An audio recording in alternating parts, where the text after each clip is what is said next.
Well, welcome to Red Letter Disciple. It is episode 1 today. That's right, the very beginning. And so I'm so glad you're joining us. My name is Zach Zender, and in a few minutes, I'm going to be joined by my co-host, friend and pastor, Chris Johnson.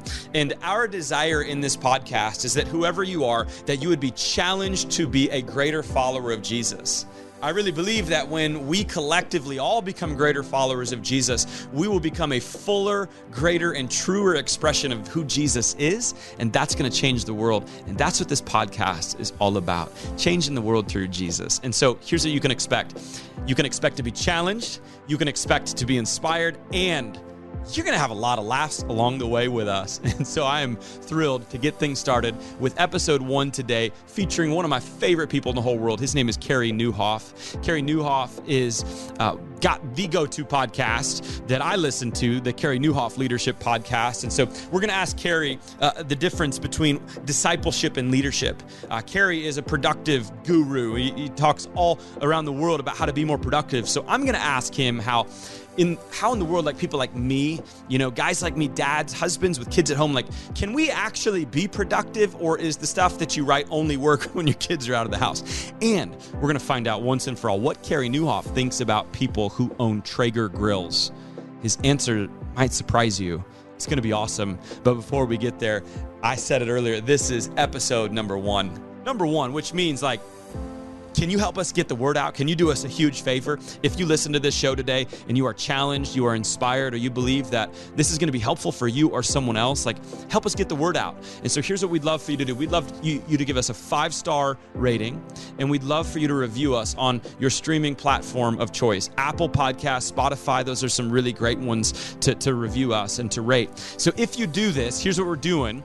These first few episodes, you will enter to win a pair of red, of course it's red, come on, Beats Studio 3 wireless headphones. And so rate, review, and follow, and then go to redletterpodcast.com to enter that giveaway. We're going to draw for these headphones on June 9th. And so your help and your review and your sharing, here's what it'll do for us. It'll help us to continue to create even more podcasts like this in the future. And so for more information, go to redletterpodcast.com. Speaking of helping us create podcasts, like season 1 wouldn't be possible without our friends, our season 1 sponsor from the Giving Church. And so pastors, church leaders, do you have a vision that maybe you don't know how to fund, or maybe too much vision and not enough budget? I know I can sometimes, my ideas and dreams are so far out there and it's like, great, but what's the budget behind that? Our friends at the Giving Church can help kingdom visions become realities. The Giving Church, which is led by founder Phil Ling, they've helped nearly 1,000 churches raise over, get this, $1 billion for ministry dreams. And for all of you that listen, they've got something for you at their website, thegivingchurch.com/red. You can download a free PDF on how to grow your church giving. And here's why this PDF is awesome. Well, first off, because I've never met a pastor or a church leader that hasn't wanted to grow their giving. So that's number 1. Like, we all want to grow that. But not long ago, they commissioned a study with more than 4,000 churches and uncovered some incredible data that I'd never seen before. One of those pieces, just one that blew me away, 45% of the people that give to your church statistically give less than $200 a year, which that means, like, what if we could unlock greater stewardship? I really believe we can. They do too. They've seen it happen. They're awesome. Check out this free PDF, so much more at thegivingchurch.com/red. And before we get going, episode 1, I want to thank my Red Letter Living team. We could not have done this. I could not have done this without all of you. And so huge thanks today to my wife, Allison, our operations director, Andrea. I'm thinking of James, and I'm thinking of Susie and Mark and Lois. We could not have done this without you. And of course, I have to be thankful and grateful for my friend and my co-host, Chris Johnson. So here we go. Episode 1, cue the music. Let's do this. All right, it is episode 1 of the Red Letter Disciple podcast. That's right. I'm thrilled. Today, legitimately, we have my favorite podcaster in the world as our first guest, and I'm pumped. It is, ladies and gentlemen, none other than Carey Nieuwhof. Hey, let's go. Welcome. That's intimidating. Everyone's like, "Oh, it's Nieuwhof." Okay. No pressure. No pressure. They were expecting Joe Rogan, right? They got me. Sorry. No, you're great, man. Carey, you are a best-selling leadership author, a speaker, a podcaster, former attorney, and church planter. You speak to leaders around the world around leadership, change, personal growth. And your podcast, which is Carey Nieuwhof Leadership Podcast, that's my go-to. Yeah. And man, you got 18 million downloads. Carey, we got 0 right now. That's right. And so we are hoping. I'm going to listen to this, and you'll have one download, and that's how it begins, right? If you listen to your own podcast, like there's 3 of you, there's 2 hosts, and then there's a producer, right? And you guys, your moms, right? And I'll listen. That's 6. That's how it starts, right? Real quick, Carey, can you give us one quick tip of how we can get to 18 million downloads? Is there a list or? I'll tell you. You know what one of them is start. And you did that. And here we go. There we go. Because a lot of people want to start a podcast and they don't. And I thought about it for like 2 years before I launched. And the other thing I'd say is don't despise small beginnings. I mean, we started strong out of the gate. I think we had maybe 400,000 or 500,000 downloads on year 1. Now, this was the Wild West. It was 2014. There weren't as many podcasts and everything. Sure. And actually, that must be old bio because it's like almost 22 million now, which is crazy. But what happened was it took 5 years to get to 10 million and then 2 years to get to 20. Wow. And we'll probably hit 30 million in the next 18 months. Like it's a snowball rolling down a hill. My team and I talk about it. First of all, ton of grace. God's been very, very, very gracious. Do not claim credit, but we don't fully understand it. We don't get it because we're not doing a whole lot different. We keep tweaking, keep improving, but we don't know why it's gaining momentum as quickly as it is. So the point is, do not despise small beginnings. So I love it. Well, I don't know. Going small because we got Carey Nieuwhof here. Anyway, well, I got Andy Stanley, so he was kind enough to kick off episode 1, and he's still doing my show. I think I've got him coming up in May. Which is nice. That's amazing. And I'm not surprised. Your team may be surprised. Why are we the interviews that they're incredible. And so thank you for doing that and for being consistent like that. So this is a podcast. It's about discipleship. We want to grow, especially the first time ever listening, which it would be. We want to challenge you as audience to be the greatest followers of Jesus wherever you are. And so we're going to get into a lot of discipleship stuff on this show. But Carey, before we jump into questions with you about discipleship, leadership, stuff like that. Let's get to something that's pretty been... Chris and I have been talking about. Yes, it's been on our mind for a while. Carey, I'm wondering, I know that you're in Canada and you, from what I understand, correct me if I'm wrong, you're a fan of the Big Green Egg. Huge fan. Okay. Okay, so you're a fan of the Big Green Egg. That's the correct answer. Carey, I have a Traeger, and I don't know if I've ever heard you with your opinions on Traeger, because Chris has an opinion on Traeger. Can I give you my thoughts real quick? Please. Yeah. You're a former lawyer, so allow me to plead my case, sir. Okay. I think... Oh, the red jacket's coming off. I say that a Traeger is robo meat. It takes literally no skill. You throw in wood pellets that have cardboard in them, and you watch your Thermopro or whatever while you're watching the Masters. Oh, I'm smoking meat. And that the real way and the only way to smoke meat is with charcoal and wood. I rest my case. I'm not going to disagree with you. And my mother taught me a long time ago. She said, if you don't have anything nice to say, don't say anything at all. So next question. Oh, wow. That is the ladies and gentlemen. You know what? I have lots of friends who have Traegers. There's nothing wrong with the Traeger people. And I hope one day when they grow up, they'll start cooking over live charcoal. This is getting thrown down quick. I love it. That's amazing. Thank you. I've heard that described that the Big Green Egg is like an artwork and Traeger is like scientists. And I think we need art and science. But anyway, we'll move on. Carey, you started. Generous. You still wanted the last word. You got it. Sorry. No, you're good. I'm a lawyer. You're good. Hey, Carey, you started as an attorney and then a pastor and now, a podcaster, a blogger, a speaker, an author, leadership guru. How did this, that's a lot. How did this happen? Well, there was no plan. I can start there. It's really strange looking back on it. I can't there's a lot of grace, a lot of providence, a lot of good fortune, and a lot of kindness in that story. But I'd say the one common thread in it all is there's communication. So when I was 16, I walked into a radio station and I got fascinated by people who were on the radio. It was a really tiny station, like 2,000 watts in a town of 12,000 people. And so this is not big time by any stretch. And I'm like, will you hire me? And they did. They made me work for free for 3 months, which I think is now illegal in most countries. But nice. I worked with, my dad is still upset if I tell that story, or it doesn't come up very often, but he gets upset. He's like, they made you work for free. I was so mad.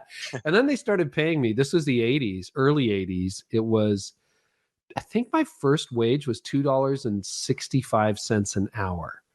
Which is crazy. I was 16, so it didn't make any difference. But I loved being on the radio. That was fun. I did that for 8 years in my hometown, and then eventually in Toronto at a station. And then went into law, but I really loved the courtroom side of law, and then felt a call into ministry. And that happened in the middle of law school. So went to resign from law after I finished, the accreditation and going to the bar ads and all that stuff, and passing the bar. I passed the bar. Then I resigned, went into seminary, but could not figure out what to do. I thought, I do not have the gift mix. I'm not a pastor. Like, I'm not a pastoral kind of person. I'm a lawyer. Yeah. So I'm like, this isn't going to work. And then went to some little churches. Actually, it was interesting. My wife and I, it was a friend. We were both in Niagara, my wife, and then a few days earlier, a friend of mine were driving through Niagara, through the wine region, through the country roads. And I'm like, Rockway. I'm like, are you kidding me? I haven't been here in 30 years. We passed by a little church that's still open. And I got to tell my friend Sean Morgan when we were driving by, I'm like, these guys, they didn't fire me, but they wouldn't hire me. Like, I tried to get hired at that church and they refused. And I tried these churches in Toronto to hire me, and nobody was interested. There was one church that made me a nice offer, but we ended up going in out. What's that? Did you tell them you'd work for free for 3 months? Yeah, exactly. Well, listen, I know what student pastors get paid. It was free. It's almost free. Yeah, exactly. Right. So like, oh, there's a paycheck in the bank account. I couldn't tell. Right. Especially after law. And then we found these churches north of Toronto. Yeah. And we started there. I won by one vote. That was the resounding vote of confidence for me. That's going to make 11 elders, 11 elders in this tiny church of like 40 people, 3 churches put together. I won by one vote. Thank you, Cora. She told me years later it was her. Right. I don't know who was against, but there was a bunch of people against. And we're still here 27 years later. And these are the people who would eventually become Careys Church. Wow. I pastored them for 2 decades. And then about a decade ago, I started just as a hobby, a side hustle, recovering from burnout. Maybe it's 12 years ago now. I started writing semi-regularly, blogging semi-regularly, and it just kind of took off. And then I added the podcast, and in 2015, stepped out of the day-to-day leadership role at Careys. And now I'm doing this full time. So love it. Love being able to come alongside leaders. Amazed that we get to serve the people that we do. And I have a great team that helps with a lot. Awesome. I love it, man. Yeah, part of your journey, I think I really appreciate, because I think we're wired pretty similarly. Enneagram and Strength Finders are pretty much the same. And you gave me advice that I think probably along your journey you learned that was helpful for me.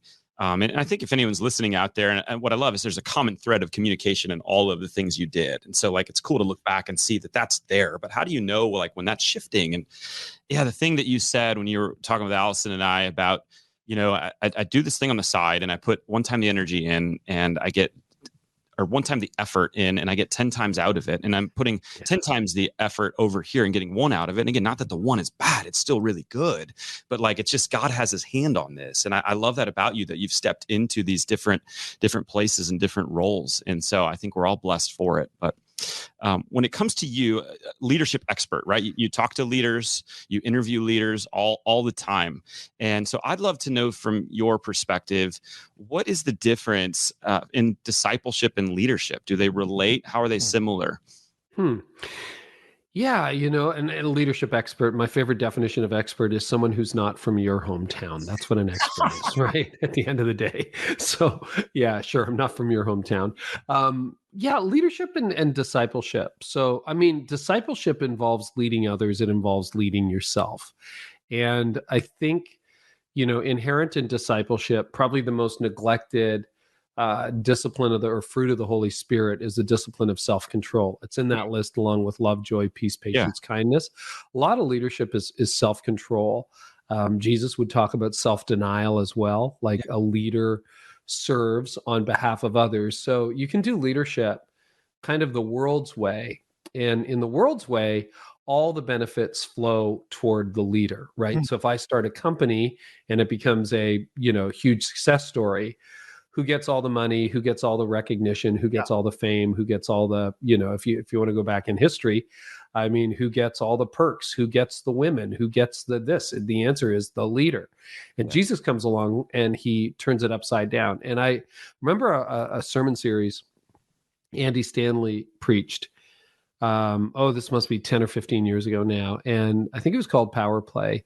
And he just focused on John 13, and Jesus, the most powerful man in human history, inverts the power pyramid and decides he's going to use his power not for his own benefit, but for the benefit of others. So rather than, creating a harem, which they did in those days, he actually liberated women. He actually empowered them. He actually honored them for the image of God and the creation of God that they were. And he lifted up the poor and the lowly, and he used himself to serve others. So that's a very challenging paradigm for leadership. And it's not, you see it in the church all the time, right? Money and power flow up and you see people fall and the whole deal. And that's really sad, but it is not Jesus' form of leadership. And I'll be honest, like sometimes I'm like doing a bad job at that paradigm of leadership because there are perks that come with it. But then your question is, okay, you're a steward of this. How do you use it for the benefit of others? And I think that's a really profound question. And so I think in those ways, leadership and discipleship, authentic leadership and discipleship are fused. And there's a bunch of Christian leaders from Ken Blanchard to Cheryl Batchelder to Joel Manby to, I could give a long list of leaders who are talking now about servant leadership. Yeah. And that's coming out of their Christian faith. And it's even catching on in the secular paradigm because people are done with leaders who are command and control and, I get all the benefit and look at how successful I am. Yeah. And I really think sometimes the Christian church mimics the world in leadership, but when we're at our best, we don't. Yeah. And so I'm challenged daily. On my good days, I remember. On my bad days, I forget. Jesus' paradigm of leadership, I think, is much more powerful. And that's who we remember. What do we remember Mother Teresa for? Her wealth, her fame, her success, her number of Instagram followers. No, we remember her because I think in many ways she embodied Jesus' leadership. Or Pope John Paul II. Yeah. When he was shot, I was just reading again, and I remember this because I'm a certain age. And he befriended his would-be assassin and visited him in prison. Yeah. And when his assassin died, the whole family, he went to comfort the family and grieve with people. Like, it's a very different paradigm. So I think if you really unpack discipleship, it will be very challenging to your leadership, whatever you're leading in the marketplace, in the church. Interesting, because is that because Jesus calls us to do things that naturally leaders wouldn't do? Yeah, definitely. Like share the wealth. Yeah. Like use your power for the benefit of others. Use your voice for the people who don't speak. So, on my podcast, for example, I'm tackling some subjects. I've done this for a while, but Albert Tate and I just had a conversation the other day about racial justice. And I know what happens when you go there and you give voice to people who have not historically been heard or listened to. You lose followers, you lose subscribers. To me, it's worth it. I was emailing back and forth with Seth Godin this week about something entirely unrelated, and he told me about a project that he spearheaded on climate change. It's called the Carbon Almanac. It's like 197 collaborators from around the world. He's sort of the linchpin behind it. And so I just yesterday booked another interview with Seth, and we're going to talk about climate change. And I know some of my listeners are climate deniers.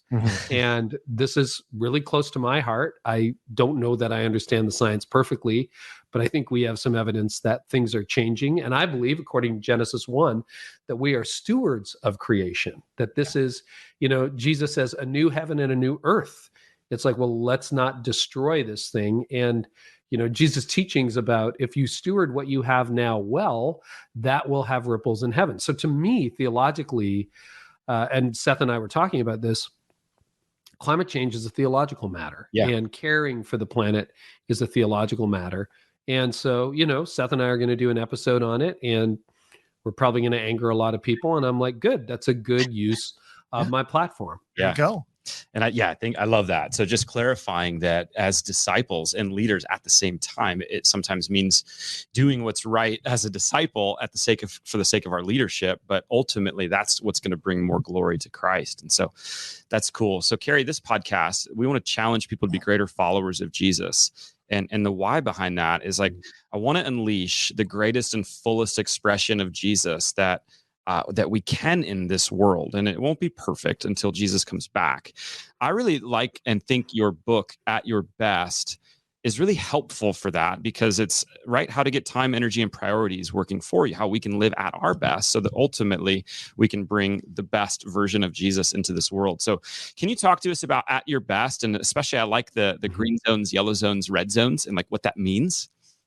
Yeah. So At Your Best came out of a season of my life where I had burned out. I had led for a decade in the local church, and it was in many ways harder than it was in law. I had things I was only a year in law, but that was kind of buttoned down, and it was successful. And ministry was very, quote, successful. We were rapidly growing, quickly becoming a large church from that tiny church we started with. But after a decade, my workaholism, my unsustainable pace, my lack of boundaries, my misunderstanding of boundaries caught up with me. And one day my body, I didn't declare a finish line, so my body did. It's like, that's it, we're done, I'm on strike. And I burned out, and I felt clinically depressed. Mm-hmm. I didn't get a diagnosis because I didn't go see my doctor. I probably should have, but I felt clinically depressed for almost an entire summer. And it's terrifying if you burned out. Yeah. And on the other side of it, I was determined not to go back there. If you burned out, you know how painful it is. Mm-hmm. And so I spent a few years trying to reconstruct my life in a sustainable way, because I knew my unsustainable pace had almost killed me. And if I went back to that way of living and that way of being, it was only a matter of time until I was a bug on a windshield again. Yeah. And so I did a lot of coaching, a lot of reading, counseling, and came up with this personal system that I used to keep myself out of burnout. And what was happening along the way was my productivity started to go through the roof. And I kind of noticed it. Like I had more time at home, more time with my family, more time off, better sleep, like all that stuff. But my productivity was soaring exponentially. And I'm like, what is this? And then eventually, about 5 or 6 years ago, the number one question people were asking me is, how do you get it all done? And so I was at Mark Batterson's church in DC, and he asked me to give a talk. I thought, I'm going to write a new talk. So I put these ideas down for the very first time into a talk, and it just kind of exploded and took off. And I did a course called The High Impact Leader, trained thousands of leaders in the system. And I realized, oh, this works for other people, not just me. This isn't like an idiosyncratic weirdo thing that I do to keep myself alive. It's actually helpful. So I did some more research and then came up with At Your Best. That came out in 2021.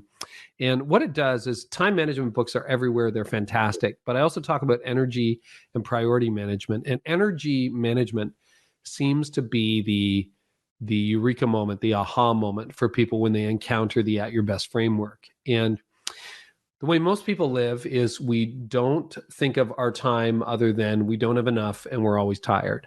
Yeah. And so what I encourage people to do is think of your work day or your whole day, your waking day, in 3 zones: green, yellow, red. Green being those few hours, could be as few as 3 or perhaps maximum 5, where your energy is really at its peak, where if you're a writer like I am, writing sermons or whatever, your creativity is flowing. The ideas generally come fairly well. You're in a good mood. You have energy. You have enthusiasm. Red zone being those couple hours a day for most of us where we're just kind of dragging. We need caffeine, can't stay awake during meetings, falling asleep at our desk, that kind of thing. So that's your red zone. Energy is low. And then yellow is everything in between. Yeah. So right now we're doing this in the early afternoon. I'm in my yellow zone. And that's okay. You can do a lot in your yellow zone, but my peak creativity comes in the morning. Okay. So divide your day into green, yellow, red. And then the secret is do what you're best at when you're at your best. And what happens is we all have peak hours, but we use them indiscriminately. So I used to do a lot of breakfast meetings. And when I discovered this, I stopped doing breakfast meetings. And the reason was I had content to write every week. Like sermons and, messages and series and that kind of thing, and eventually books.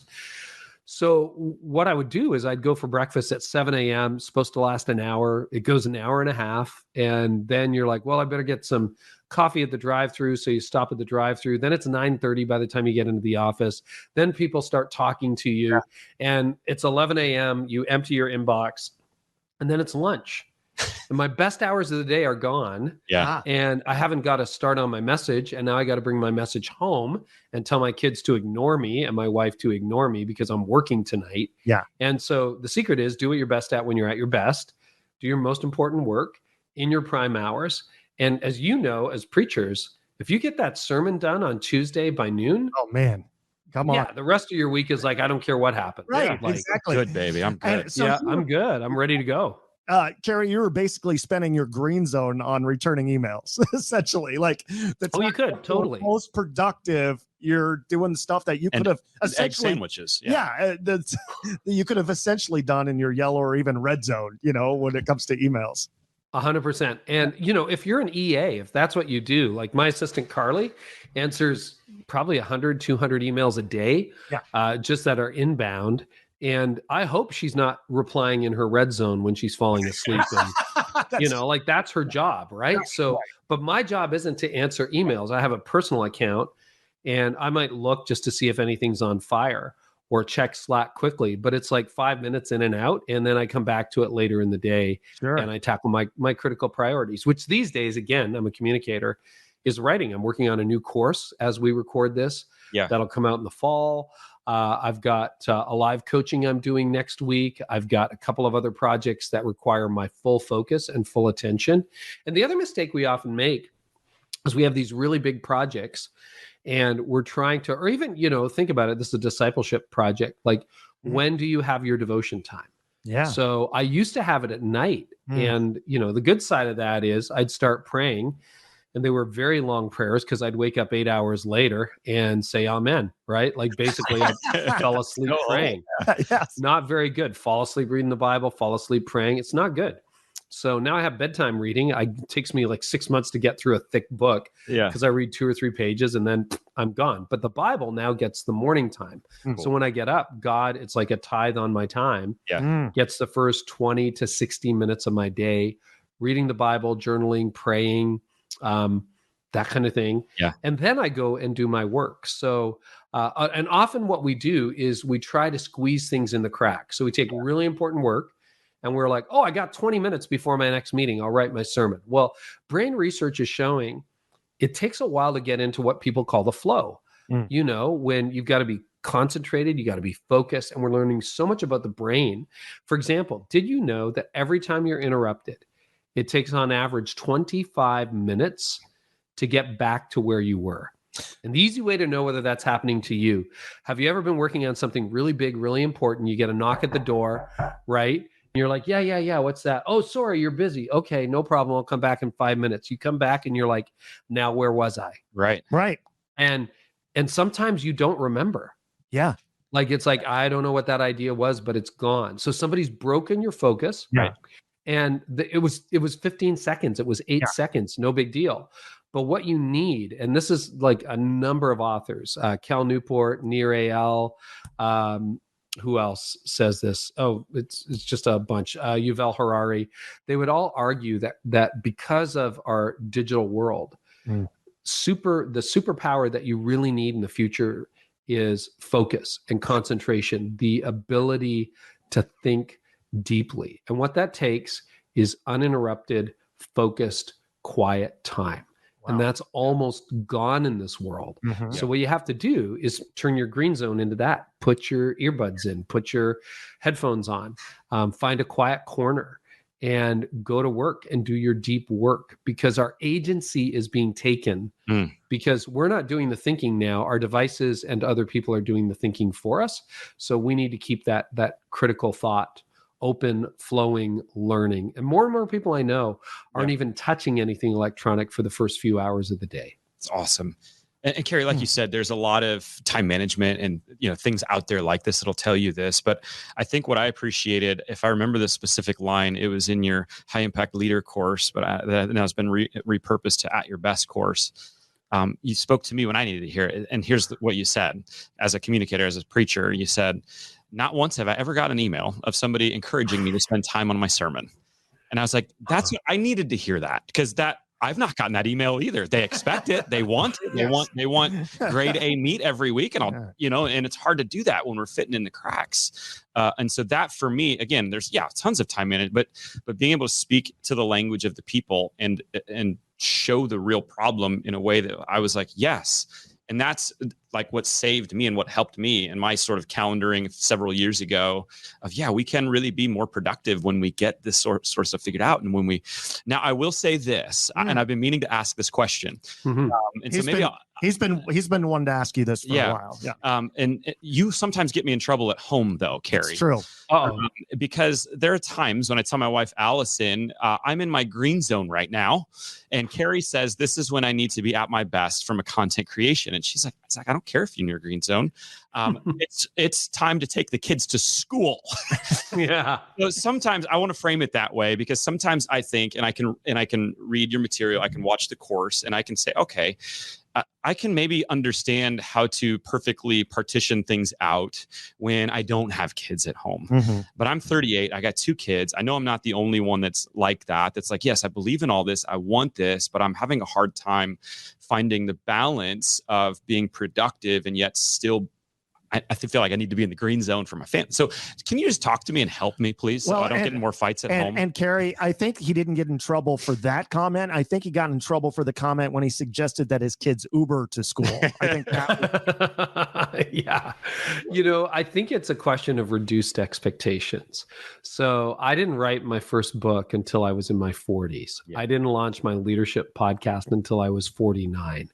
And the thing about that is you have a really important priority right now in your kids. You've only got them probably for less than a decade before they leave home. I don't want to say that and make you cry, but you're going to have a lot of life on the other side of being an empty nester. And I think that's really important. I get that question from parents of newborns all the time. It's like, your green zone might be an hour or 30 minutes in this season. And then the other thing you can do is you can think about how you use your green zone during personal time. Because as a dad myself of 2 boys who are now grown and, fully independent in their 20s and 30s, I know that sometimes I gave them my leftovers on weekends, because I would be like, I'm going to get all these errands done, and I'm going to get the chores around the house done. I'm going to cut the grass. And then 3:00 in the afternoon, I'm dragging, and the kids are like, Dad, you want to play now? And I'm like, it's a lot better and I'm doing this now at this stage of my life, if I give them my prime time, and then I go mow the lawn when I'm exhausted, because you know what? That will actually energize you. And whatever else you need to do, right? You got to clean the garage. Okay, do that at 3:00. Like, you've had some prime time with your kids or with your spouse. And a lot of us give our family our leftovers. And I think that can be a mistake. So you want to think even in your personal time or your weekday time. But the other thing too, about if you get that message done, right? Just to pick on preachers for a little bit. If you get that message done and it's finished on Tuesday, when you walk in the door Tuesday afternoon at 5, Thursday afternoon at 5, you can be present, because the rest of the work is kind of small potatoes compared to that big message or the big project or the big whatever that you worked on. And even if you're a writer, I was saying before we started recording, I was talking to Daniel Pink this week, who's written multiple New York Times bestsellers. His goal every day when he writes in the morning is somewhere between 400 and I think he said 600 words. Oh, okay. That's it. Yeah. So you're like, wow, you got this book. It like never ends, right? Like, when is it finished? It's 55,000 words. It's due to Penguin Random House. It's like, no, my job today was 400 words. And I got my 400 words in before lunch. And now I can go home and I can relax. Love it. And so even you've got to start small tasking some of the things. If you have this giant report, like I'm working on a course right now, it's like unit 5 by Monday. That's it. And then I'll work on 6 and 7 next week. It's fine. Yep. So the things that we've learned so far in the first part of this podcast with Carey, number one, he uses a real green egg. And that is honestly That's the only all you needed to hear. You could have stopped after. And honestly, that is what we should all be using, right? Or a knockoff. Correct. We can't afford the correct. No, not a knockoff. No. Okay. Then we're not doing that. No. You're the expert. Yeah. Okay. Number two, that thing that we've learned is that he mows his own lawn. There you go. Know. This guy is an award-winning bestseller, and he's not letting anybody else. He's not letting anybody else mow his lawn. There you go. He's getting it done, and he's doing it in the red zone. That's important. Well, that's because he likes seeing those straight lines, and nobody can do it like Carey, right, Carey? I do. Well, you know what? It's one of those things too. If you work with your mind, you should relax with your body. And so I bike. And I do enjoy cutting my grass. And if it gets really overwhelming, you know, that time of year in May where you're cutting it 3 times a week. Absolutely. Sometimes I'll have someone come in and do the third mow, but then you're right. It's like, And for me, it's so this is interesting. Part of discipleship is emotional awareness and emotional intelligence. Like I believe Jesus is always in the process of redeeming us. So if you want to go into like our real story, in my 30s, what I realized, I'm sort of OCD. And I was a workaholic, and I would let stuff like if it wasn't absolute, like look at behind me if you're watching this rather than listening to this. It's pretty in order. Like, you know, like I crave order. I had my psychological profile done recently by my counselor, and like order is off the charts. It's really high.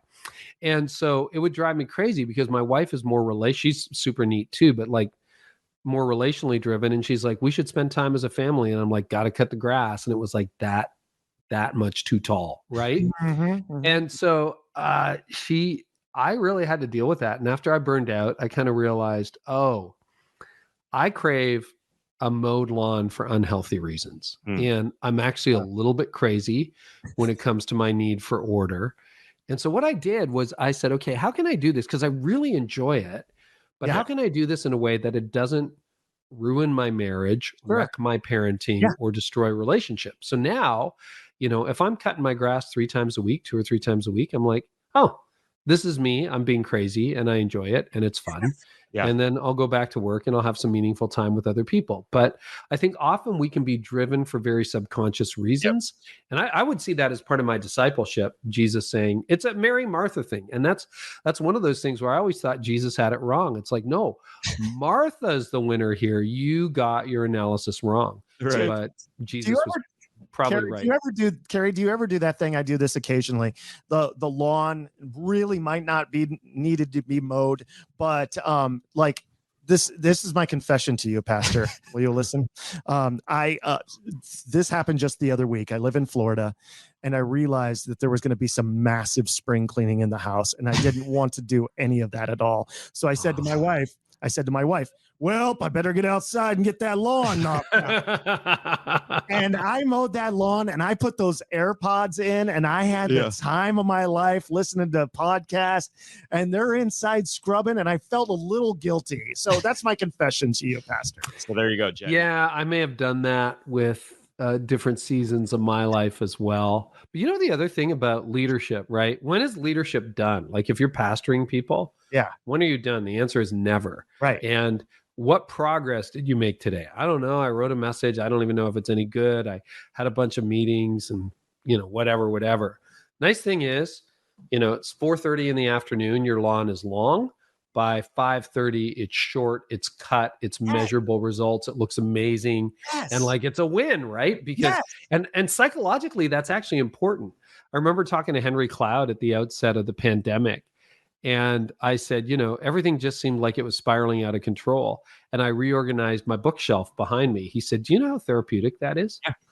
Like, that's actually really good because your whole world's out of control, but like my desk is clean, and the books are organized. It's like you have a little bit of agency. And so it's not necessarily terrible, but Carey, I'll pray for your wife, Chris. Along these lines, we did a little research. We have Dave Ferguson on season 1 too, and he posted a blog and a picture of you. Oh, this is great. And the picture was a plaid shirt that matched your plaid pillows that you have in the background there. So I want to know, where do you buy a shirt and a pillow at the same time to just maximize my time? Can you? That's funny. I still have that shirt. So what's really funny is it's small plaid pieces, but it makes it look the same size. Like these pillows. Hang on just a second, okay? Look at these. Please. This is good. You need the scoop. Yeah. Dave Ferguson, look, these are giant plaid pillows. Okay, I do not wear a shirt with plaid this big, but you see when you put them back here, because this is a fairly big room, right?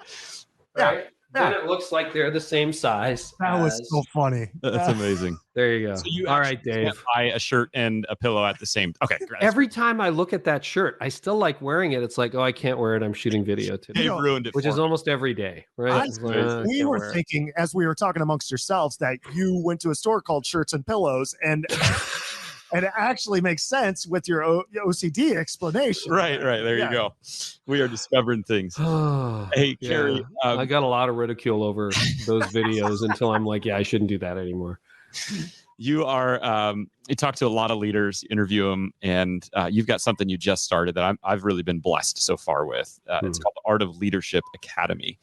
Can you talk to us about what the Art of Leadership Academy is and why you formed it? Yeah, sure. It is. We're pretty excited about it. It's a community, which ironically, the community was kind of an afterthought, but it ends up being the lead thing. So let me give you some of the back narrative. It's all of my courses. It's monthly training I do for your staff, which is not discipleship training. It's leadership training, everything on, the 3 sizes of organizations or breaking growth barriers or personal development or whatever.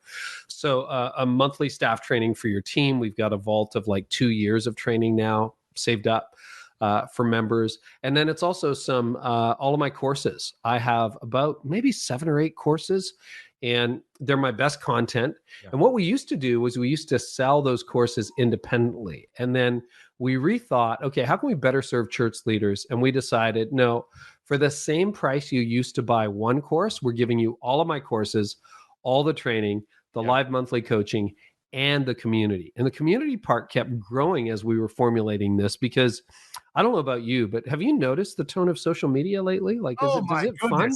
Is it fun? All the circles awful. So positive and helpful. And it's encouraging. Zach, that was the best message I ever heard. Way to go. Right. And people are like Dr. Google, and they're experts in everything. Right. And I thought, I miss the early days of the internet.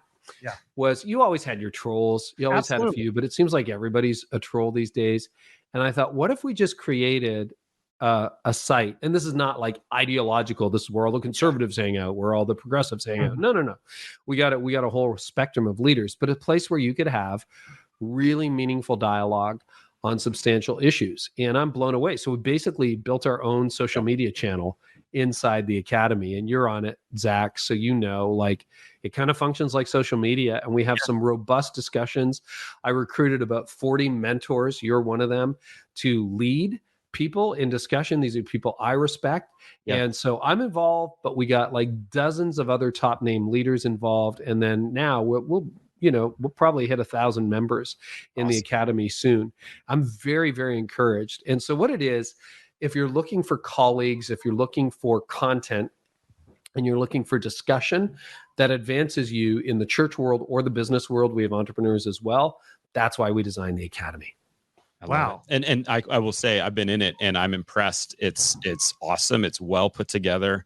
The conversations are rich and robust. And the courses, I mean, literally the At Your Best course was a game changer for me. And that's just there. And there's other courses. The Art of Online Influence, I know, is going to be launching soon. And I've heard a little bit of what you have there. And it's so good. And Unit 7's like all about my podcasting tricks. And I haven't shared that anywhere else. So get in there, man. Get in there. All right. I do have one more podcast type question for you, since this is episode 1. Yes. You already gave us a couple things at the very beginning of like, just start and don't despise small things, which is great. I want to know, what's the best question to ask a podcast guest? Yes. I'm glad you asked me that. And, I'm going to answer it a little bit from a different angle. Okay. I don't know that there is a best question. Right. I've experimented with different standing questions. You know what I think the best question is? The best question happens when you're really listening to the guest and you ask a follow-up. Yeah. So it might be something like, oh, what was that like? Or tell me more. Or, I don't think I fully follow. Can you explain? And then often what happens is, first of all, we live in an era of sound bites. And particularly if you get a guest who's interviewed a lot, they have talking points, right? So they're going through their talking points. And I love to break the script. And I guess probably the answer to your question is not a question, it's an answer. Yeah. And it's simply this: if you listen longer than most people listen, you will hear things that most people never hear. I think that's true in life. And I think that's true in podcasting. So what I really try to do, and it's hard because I'm an interrupter, I'm a talker, I'm verbal, I'm a communicator. I almost have the sticky note on my iMac that says, "Shut up, Nieuwhof." And I just need to be quiet. And sometimes the guest will look like they're done the answer. Yeah. And I'll just kind of smile and nod. And then they're like, "Oh, you want more?" Like, it's all nonverbal. And then they drop gold that you just wouldn't hear unless you shut up. So I think my best question is say nothing. We just did. We were Well played. I also put a "Shut Up Johnson" thing on his laptop, and it just on his, yeah. It doesn't seem like it's working. I wondered where that came from. I didn't. No, I love it, man, and your interview skills are incredible, and so we have a lot to learn as people that can just ask, because I think you do it in an interview style for a podcast, but I also think it's a lifestyle of just stay curious. Asking the how and the why behind things is something you do so well. And so, and that helps. And so, all right, we got one last question for you before I turn it over to Chris for a little bit of insight into, I know your last name gets butchered a lot. And so, way to step on the intro of my game. Okay, sorry about that. But anyway, I stepped on it. We're going to test your spelling of other last names to see how well you know. Oh, boy. But there we go. Do that. The last question we ask every guest on the Red Letter Disciple is, if looking at your vantage point where you are right now, this is a podcast to challenge disciples. And so I would ask you, what one challenge would you have for our audience that's listening for how they can grow and be a greater disciple of Jesus, like this week, something they can do? Take some intentional time to be with Jesus, not while you're brushing your teeth, not while you're driving down the road. I mean, do that. Talk to Jesus when you're brushing your teeth, when you're in the car. But to actually carve out, if it's 0 minutes right now, carve out 5 minutes and breathe and relax and open your Bible and read some of the red letters, or, start at Matthew or start at Genesis, or I've been doing the 1 year Bible for years, and just spend some time with Jesus. I think we are so harried, we're so busy, we're so stressed. And to start, and if you're doing a quiet time, extend it by 5 minutes. That's it. I love it. And we're going to ask that question to guests, and we're going to hear tons of different responses. I actually love that that's the answer on episode 1, though, because that's what this is all about. It's like, go back to Jesus, spend time with him. And so that's the challenge. All right. So we're going to spend intentional time with Jesus if you can. Extra 5 minutes. If you did that challenge this week, we would love to know. # Red Letter Disciple on any of our socials for Red Letter, and in the YouTube. If you're watching, you can put in the comments below, and we're just gonna be cheering and praying for you. That's a really cool thing to do. So I appreciate that challenge. All right, Mr. Chris Johnson, I'm turning it over to you. Hold on 1 second before we get to the game, Carey. Do you have a lot of people that pitch you ideas because you're such a leader? You just like it happens. It becomes monotonous, right? No, I think there are some really good ideas, but yeah, we get pitched a lot. So part of the reason that I joined Zach to do this podcast is I want to spread the gospel, but I would never get a chance to talk to a Carey Nieuwhof. So I want to pitch you an idea real quick, if you don't mind. Oh boy, here we go. I'm scared right now. All right, so Zach had.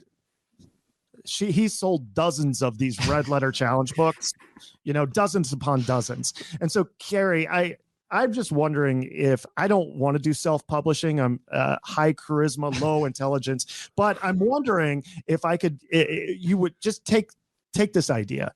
I'm thinking about doing the Black letter challenge. Just completely. What do you think? Can you give me like? Well, I'll give you my expert opinion. Yeah. I think you're going to crush Zach.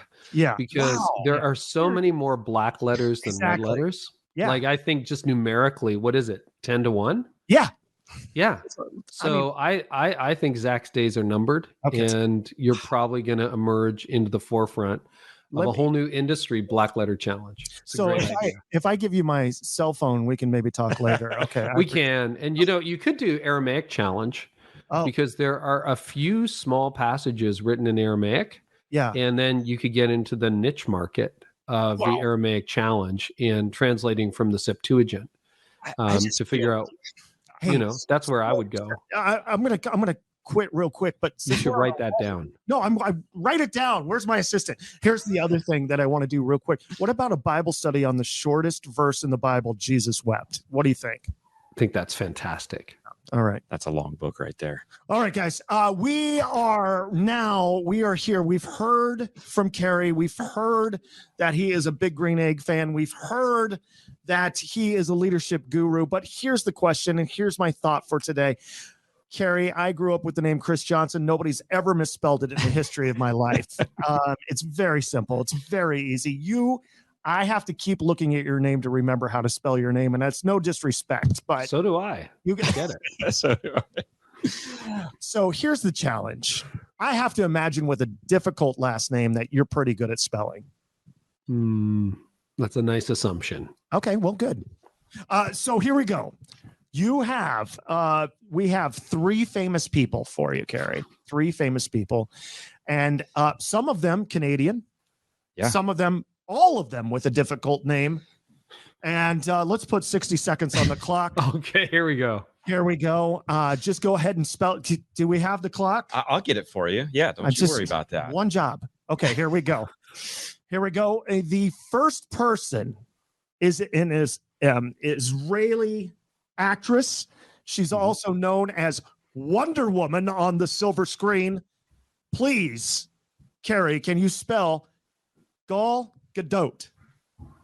I don't watch any movies either. So I'm going to say Galgadote. Wow. He did first name too. Yes. That was fantastic. Did I get it right? Yes. You got it. That was your excellent pronunciation. I've never watched the movie and don't know who she is, but there unbelievable. Wonder Woman. Wow. You got it. Can we please add 150 points to the total here? All right. Here is a fellow Canadian. Yeah. Fellow Canadian. So probably just Bieber. Nice.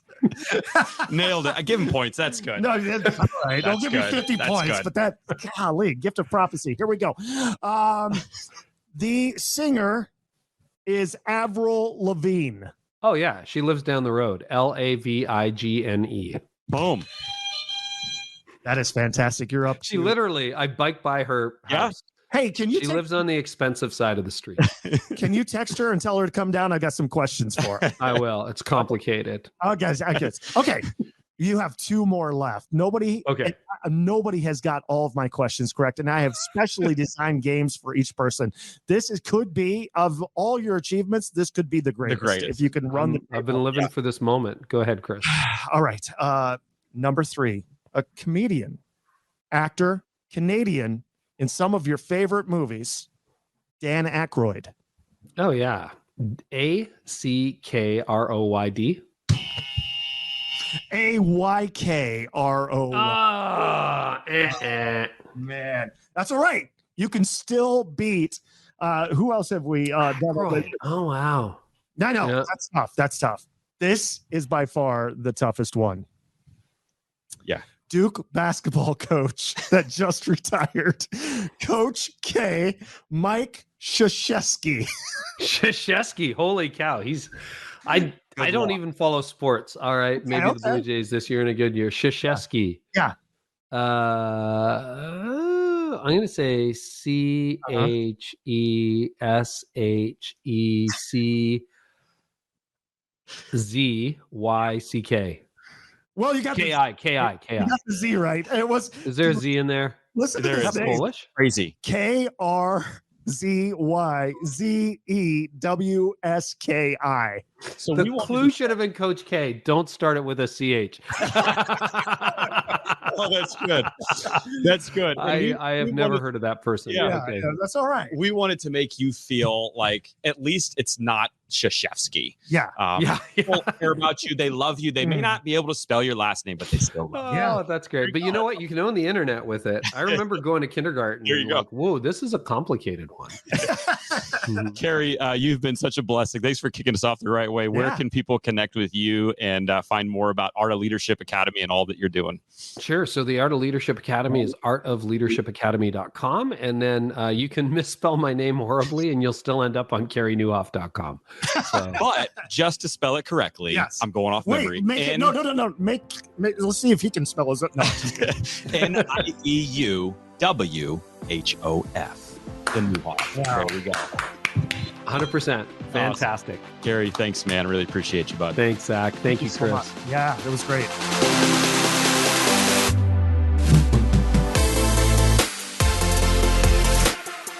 Well, that was a ton of fun. We mentioned a lot of Carey's resources during the show, and so go on over to redletterpodcast.com, and we've got show notes with all those helpful links. And again, while you're there, follow, subscribe, rate, review the podcast. You're going to have a chance, if you do that, to win some sweet Red Beats Studio 3 wireless headphones. Drawing for that on June 9th, so act quick. In a second, I'll tell you what's coming for next week. But first, another shout out to our season 1 sponsor, our friends at The Giving Church. Go to their website, thegivingchurch.com/red, and you'll get a free PDF that's going to help your church grow in its giving. All right, next week, it's a good one. Zach Windahl is on the show. Zach's a spiritual entrepreneur. He's the author of The Bible Study. I love it, by the way. He titled his book, The Bible Study. That's crazy. But this thing is like crazy popular. And if you've seen it before, you will know why. So not only are we going to have a Zach versus Zach Bible trivia challenge, who's going to win? Me, Pastor Zach, or this, spiritual entrepreneur Zach? We'll find out. But we're going to talk to a lot about how to help people understand the Bible. How Zach took 2 years in Australia to dive deep into the Bible and what he learned from that. And then it's a question I get a lot as a pastor. Pastor, where do I start? How do I start reading the Bible? So I'm going to ask Zach Windahl, author of the Bible Study, what does he say to that question? And Zach's even going to talk about his experience surfing in Minnesota. I had no idea that was possible. Crazy. So be sure to follow The Red Letter Disciple on your favorite podcast platform so it shows up on your feed. And we're going to see you back for episode 2, dropping next Tuesday.